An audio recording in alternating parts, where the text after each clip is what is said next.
The tall grass shivers, but there is no wind. Kel holds his hand up, palm flat, a silent command that freezes the four hunters behind him. He can hear the chittering clicks, a sound that mimics insects but holds a predatory intelligence that chills the blood. This is the brutal calculus of prehistoric life. They are hunting the deer that graze on the other side of this field. But they are not the only ones.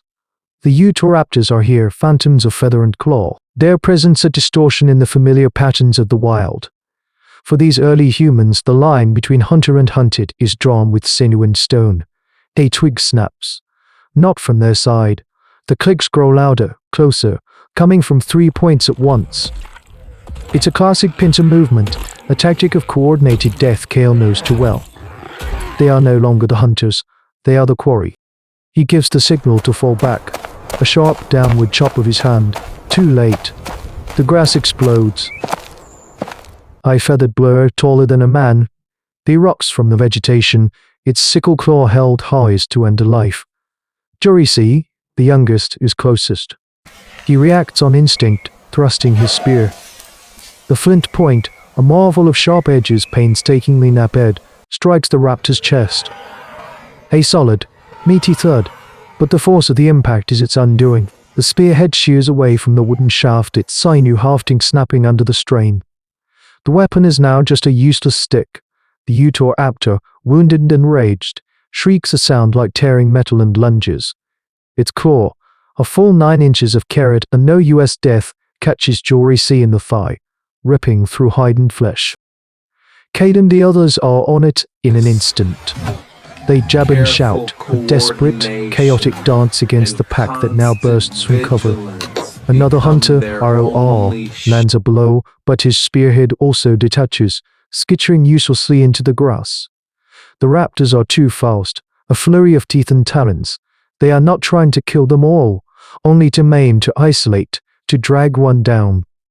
Kale grabs the screaming Jorisi, hauling him back, as the others provide a meager wall of sharpened wooden desperate courage. They retreat, one bloody step at a time, leaving the deer to the victors. They have failed. The very thing that gives them a chance in this world of giants has betrayed them. Their survival skills are tested not just by the hunt, but by the very tools they create. Back in the safety of the rock overhang, as Jorik's wound is packed with moss and his whimpers echo in the stone shelter, Kale stares at his own spear. He sees not a weapon, but a promise of failure, stretched and dried, is strong. But in the wet, violent chaos of a real fight, it becomes their weakness. It is a fatal flaw in the heart of their existence, and until it is solved, every hunt is a gamble with extinction. The days that follow are thin and quiet.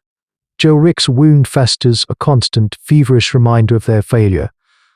The hunters go out in larger, more cautious groups, but their confidence is gone. They return with little of bitter roots.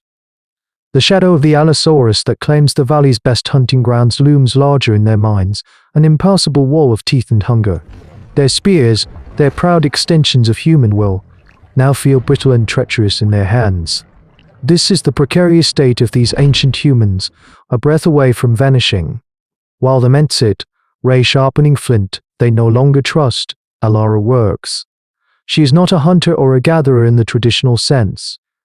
Her eyes see different things, the way a spider's silk holds a struggling beetle, the resin that bleeds from a wounded tree and hardens into amber. She sees connection. She spends a full day stripping great sheets of bark from the white-skinned birch trees, a task that earns her disapproving glances.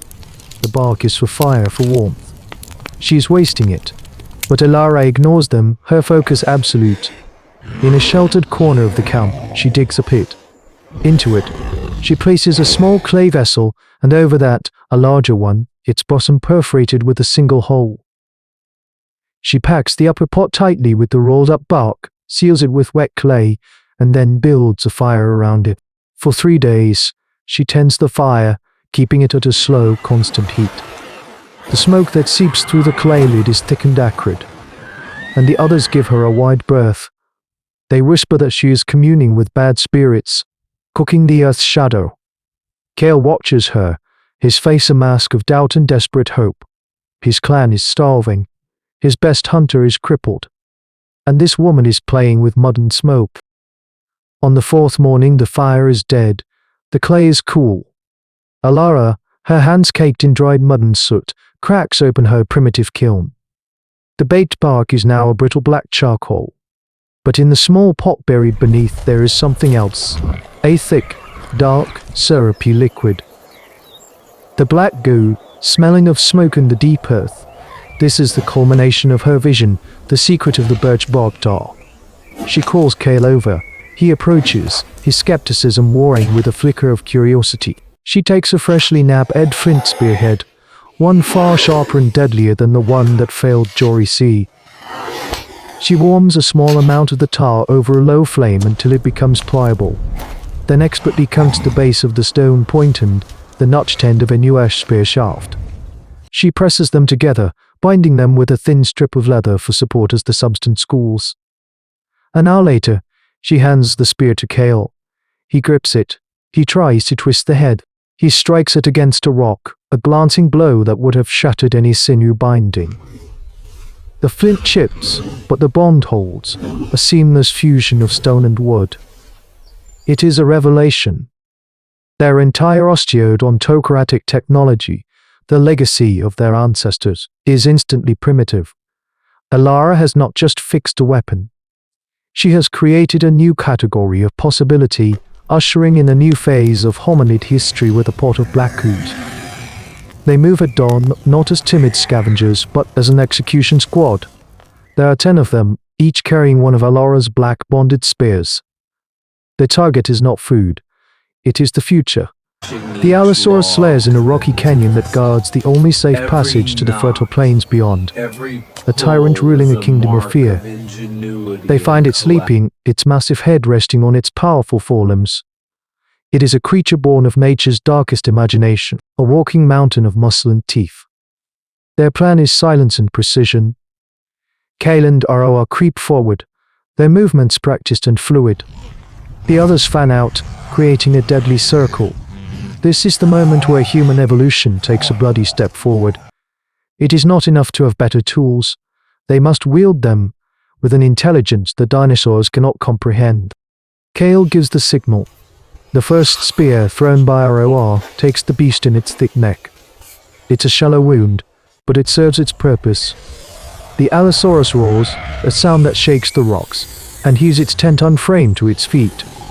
It sees Kale and charges, its cavernous maw wide enough to swallow a man whole. This is what Kale was counting on.